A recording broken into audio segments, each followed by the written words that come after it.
7 albums within 11 years. Don't you think that's just maybe a little bit much?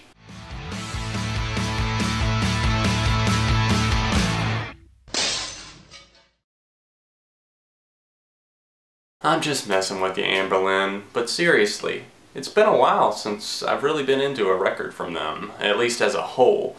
Anyways guys, it's time for a review of Lowborn, the 7th and final studio album from this not Christian but just alternative rock band. It's been a while since Anberlin has really impressed me. Dark as Weight, Light as a Place was a surprisingly good album. One that I did not know how I would feel about it. You know, after being on a major label for a little bit, I thought that maybe the sound would get influenced in a negative way, but that's just not the case there on that record. It actually turned out being really solid, but once we moved on, at least some of that album was a little bit questionable, and then of course we get to Vital and some of the remix albums, and I wasn't feeling it anymore as a band. I haven't really thoroughly just been all out for Anberlin since probably the release of Cities in 2007.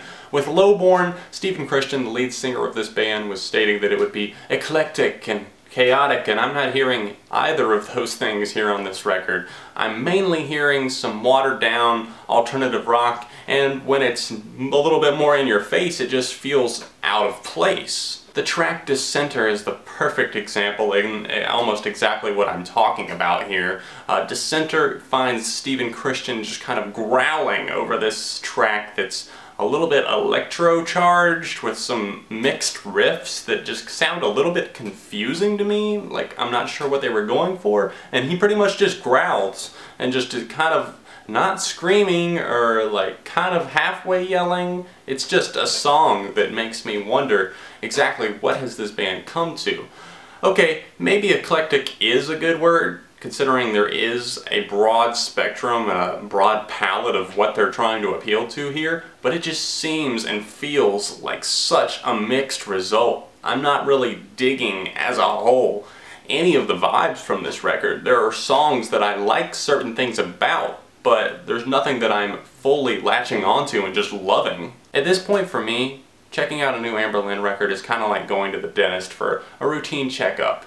You kind of want to see how things are, make sure, you know, everything's alright with everyone and everything. Stranger Ways is the lead single for this record, and I really just kind of got what I expected with that one. It was kind of a slow burner, even though they promised some more hardcore and upbeat songs on the record. Definitely more upbeat alternative rock influenced. I wasn't really expecting that still on the record. And there are moments that actually kind of proved me wrong here on that one. The opener on this record, We Are Destroyer, is one that actually feels somewhat solid, albeit a bit unbalanced. I still find myself kind of singing along to the chorus, even though I'm not really fully on board with what they're saying lyrically. I don't think his voice sounds as good as it used to on a record, but I really do like the charge and the energy that this song brings when kicking things off. It's definitely electronic influenced, mixed with a fusion of guitars. The drumming on it is pretty solid as well. I like the patterns on that one. We move into the next track, Armageddon, and we get to my favorite song on the record right there. That one is one that just kind of builds throughout. With Armageddon, it's like someone lit a very slow burning fuse, and it actually runs its course quite well. It's something that kind of starts off with some like electronic like wub wub that feels like a little bit outdated production wise, but I can overlook it because, you know, let's be honest, I still enjoy a little bit of dubstep here and there, and that's kind of what it reminds me of, maybe a little bit of post-dub, and it kind of builds in, brings in the drums, brings in the guitars. They're very light and minimal, but still they're there, and they pick up the pace more and more, and this song just fuses quite well together when it puts all of the missing pieces that like weren't there right at the start. It all comes together and makes a really solid Anberlin track. But there's so many tracks on this album that are just so lackluster. Birds of Prey is one that really just comes to mind. I already mentioned Dissenter as being one that I'm just very confused on. Losing It All, Hearing Voices, and even the closing track, Harbinger, are all just ones that have me very confused as to why they would send off their career on such a dull note. Velvet Covered Brick is really the last track that I even feel like mentioning. It's not even that amazing of a track or really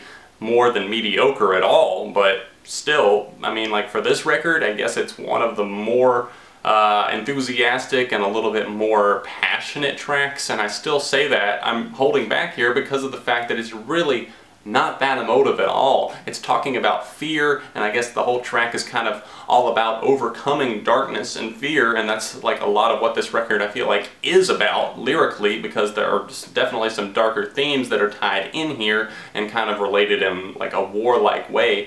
But still, even with Velvet Covered Brick, it does it in a way that just does not quite like leave you feeling satisfied. It's like getting half of a blowjob. Blueballed once again by Anberlin.